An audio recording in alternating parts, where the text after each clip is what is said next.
Salut, c'est Rémi. Alors dans cette vidéo, vous allez découvrir 3 erreurs et 3 risques auxquels vous êtes confrontés quand vous faites une critique. Ces 3 erreurs et ces 3 risques, je les ai résumés dans une fiche que vous pouvez télécharger tout de suite sous cette vidéo. Alors quand nous avons une critique à faire à quelqu'un, nous réagissons de façon différente. La première façon, c'est de réagir de façon agressive. Dans ce cas-là, notre message va être mal perçu et pire que ça, notre remarque peut dégénérer en une dispute. La deuxième façon, c'est de faire passer notre message par des moyens détournés. Par exemple, par des comportements comme faire la tête. Le problème quand on fait ça, c'est que notre message n'est pas clair du tout, la personne ne va pas forcément le comprendre, puisqu'on ne l'exprime pas de façon verbale, et en plus de cela, ça risque de faire dégénérer la situation, ça risque de nuire à la relation avec cette personne-là.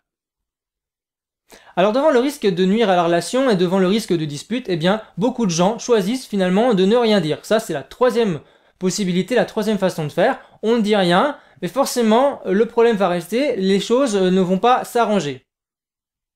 Alors quand vous avez un problème qui vous dérange, quand vous avez une critique à faire, je vous conseille d'affronter tout de suite les choses et de faire tout de suite votre critique. Comme le dit l'auteur et le coach David Schwartz, prenez l'habitude d'agir. La question maintenant c'est comment faire? Alors dans cette vidéo, je vais vous montrer les erreurs que vous ne devez pas commettre. Et dans mes prochaines vidéos, je vous expliquerai comment ne pas commettre ces erreurs.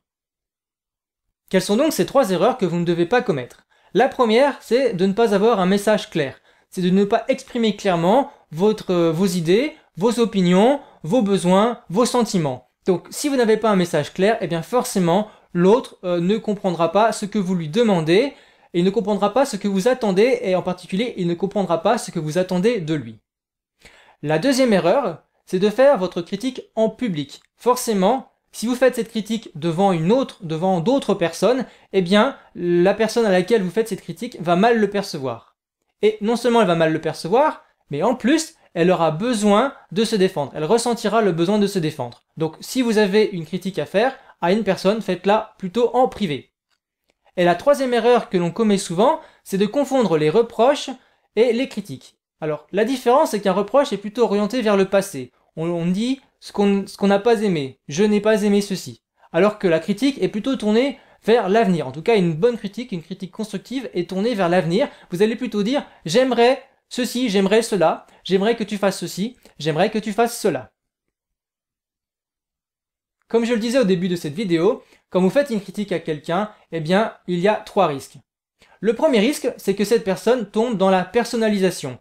C'est-à-dire que si vous faites une critique sur quelque chose comme son travail ou un comportement qu'il a eu, eh bien, le risque, c'est que cette personne-là croit que vous faites une critique sur lui-même, sur l'individu qu'il est. C'est-à-dire qu'il va trop prendre les choses pour lui-même, pour soi. Donc ça, c'est le premier risque, la personnalisation. Le deuxième risque, c'est la généralisation.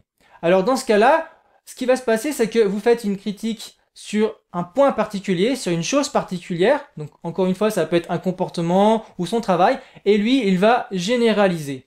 Il va, par exemple, si vous faites une critique sur un petit détail de son travail, il va croire que vous critiquez l'ensemble de son travail. Donc la généralisation, ça consiste à prendre un événement particulier, une chose en particulier, et en tirer des conclusions négatives générales.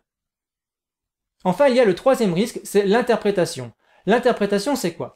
Eh bien, l'interprétation, ça consiste à déduire, à conclure de vos phrases, de vos paroles, des choses que vous n'avez pas dites et même que vous ne pensez pas. La question maintenant, c'est comment éviter ces 3 risques? Comment éviter l'interprétation? Comment éviter la généralisation? Et comment éviter l'individualisation? Eh bien, à cette question, j'y répondrai dans mes prochaines vidéos et je vous donnerai des explications pour éviter de tomber dans ces pièges, pour éviter ces risques. Comme je le disais au début de cette vidéo, j'ai préparé une fiche dans laquelle j'ai résumé les points importants que je viens d'aborder à l'instant. Cette fiche, c'est très simple pour la télécharger, il vous suffit de remplir le formulaire en dessous de cette vidéo. De mon côté, je vous dis à bientôt dans la prochaine vidéo. Salut!